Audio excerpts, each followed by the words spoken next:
Hi guys, we're going to work on the highlights of the spoons today. Once you've got your sections drawn, what you need to do, you've got your 4 quadrants of your drawing. You've composed it so you have at least 3 sides. That's going to be down here, here, here. All right, you could have 4 if you want, touching the sides. Now, touching the sides can be like right here, the little shadow. Okay. Here, it's going to be the shadow touching it. Here will be the actual object. So, erase your guidelines. My first suggestion would be, number 1 is that the only thing white on your paper actually is the highlights. So what I would do in starting is I would take a soft B pencil and I would use the very side of it and I would go over the entire quadrant. Now I'm not doing below because my hand is going to be below and I don't really want to have to deal with rubbing or putting paper. Now you can take your finger, you can take a tortillon. What you're doing is you're creating a very kind of light mid-tone. Now if you notice on the photo I'm working with, there's kind of a texture there. So if I wanted to, I could leave kind of some of those lines in there and not blend it too well, because it does seem to have a kind of a texture feeling in the back of it. And that might make it look even more believable than it does. So I'm going to leave it like that. Next thing I would do is I'd take either like a regular school pencil or an HB or some type of H pencil, and I would kind of indicate where I see the light areas. Now, the only reason I'm going to do that is because that's not that I want to necessarily avoid it so much, but I want to know where I'm going to really need to do that erasing. So you also want to make sure you've really got your shadows. I've got this one here pretty well. Okay, but I don't have this one, so I have to make sure that I indicate that one in there. Okay, because that's really what's going to help kind of pull out the pop of everything. So look closely. There's a tiny little one here. Just going to make a little outline there. And a tiny little one. Look at the shape of that highlight.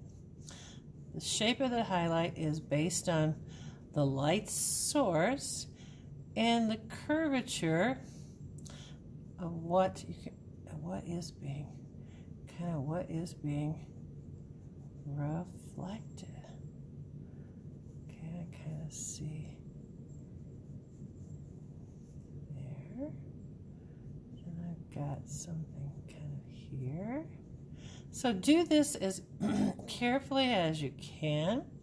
You might underestimate it, but you'll have a strong idea of where those, and I notice some on the edges here, highlights. I'm only going to do what is in this quadrant right now. I notice it kind of comes out there. Then it comes back in. Now you can kind of compare, I'm looking right here, and this area kind of comes off of there. So I'm going back in. Now if you notice, I'm not doing this super dark. Okay. You don't want to have like super hard edge lines. I mean, that's a style choice, but you shouldn't have to do that. Again, I erased kind of my guidelines previously, and right now, all I'm doing is I'm kind of lightly indicating where my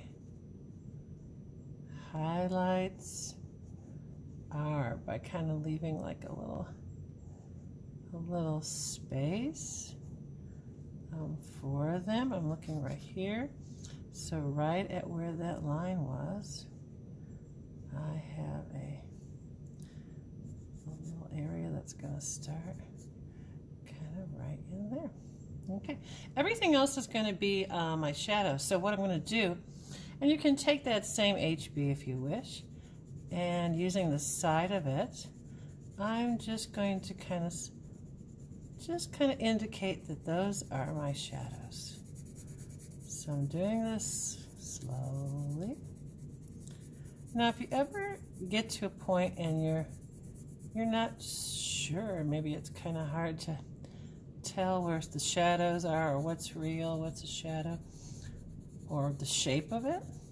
Okay. What you can do is you can turn your piece totally upside down, look at it upside down, and a lot of times things are more clear.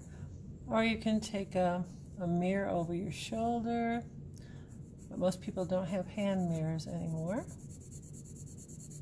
So I'll just kind of show you.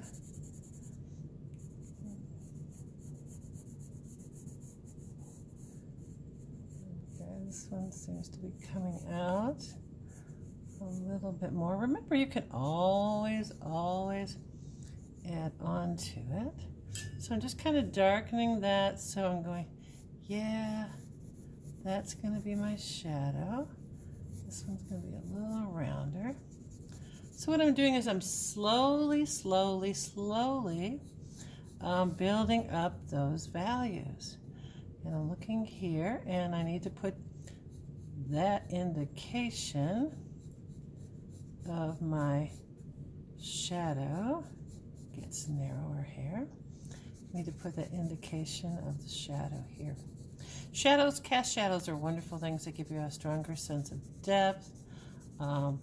They help you to really fully form the object, make it look more three-dimensional, when what you're doing is actually drawing it. It's really an illusion if you think about it. Okay, so we're just slowly starting there. Now, the next thing I would do, and you can take like a 2B or a 4B, is I would start very slowly again, and I would use the side, avoiding at all costs, if possible, where I have put my, kind of indicated my highlight marks that might take you. Now notice right now it's not as dark as the shadows, and the shadows are not as dark really as they need to be right now. So I'm just kind of putting on my first layer. Okay. This is an exercise in patience. So I'm going to blend this in. Now you don't always have to blend it. Some people don't want to. That's okay. But since you're dealing with a physical object that is smooth, I think having the smoothness is not a bad thing. Remember the background, we're going for texture on purpose because there is a sense of texture already there. So this has kind of comes down to there.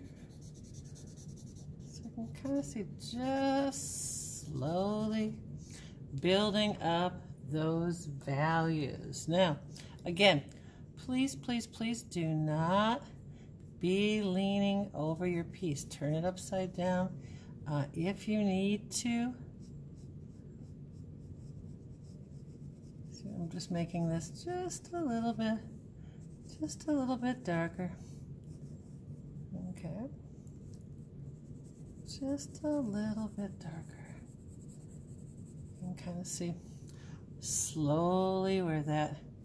Now this little edge here, which is interesting because the edge I'm going to end up doing some erasing on also. So again, I'm going to put down kind of that mid-tone, avoiding the marks where the highlights, where I'm using the side of the pencil. And then I'm going to blend it in with the Torlon. So take your time, be patient. What I'm going to ask for you to do is I'm going to ask for you to do, you should have all 4 quadrants just drawn in with the shapes today. If you're done with that and you want to go ahead and do one of these, go ahead and just do it partially, and then we will go back and we will finish up tomorrow.